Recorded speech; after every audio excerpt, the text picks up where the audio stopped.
I love sports. I love the way playing them challenges my body. I love how sports has taught me to dig deep and persevere, and I love competing. After my time as a competitive athlete came to an end, I continued to play recreational sports, which were still pretty darn competitive. I played rec league basketball, outdoor soccer, and for a very short while, indoor soccer. I remember I was playing in just my second indoor soccer game, and it was a blast. I loved how fast-paced it was, and I loved how it challenged me. We were entering into the second half of the game. I went for the ball on the left side of the court, near the sideline. I had a perfect shot at the goal. I planted my right foot on the floor so I could kick the ball with my left foot when suddenly I felt a sharp pain in the back of my right leg towards my heel. I doubled over. I was convinced somebody had come up behind me and kicked me. My team immediately sent a sub in for me so I could take a moment to shake off what had happened to me. I tried running on my hurt foot. No luck. I tried walking on my hurt foot. Nothing. I sat out the rest of the game, went home, and treated my leg how I would have treated any other sprained ankle. I determined that's what happened. I rested, I iced, I compressed, and I elevated it. The next morning, I woke up and the entire lower half of my leg was swollen and my foot was non-functional. To make a long story short, I finally reached out to a friend who's an ER doc and had him examine me. Within minutes, he had determined that I had completely severed my Achilles tendon, one of the most brutal leg injuries there are. I had to have surgery to reattach my Achilles tendon.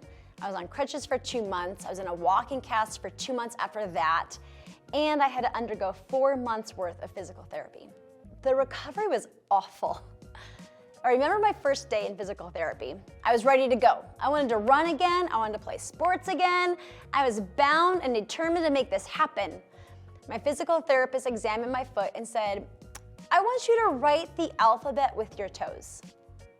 "What?" was my immediate reaction. "Yeah," he said, "every day I want you to write the alphabet in the air with your toes." I knew this man was well educated and a professional, but I thought this was the most ridiculous thing I'd ever heard of, until I tried it.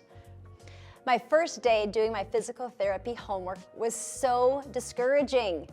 I could hardly move my foot around. I remember thinking, how am I ever going to run and play sports again if I can't even move my foot? And then the words my basketball coach had shared with me came into my mind. Trust the process.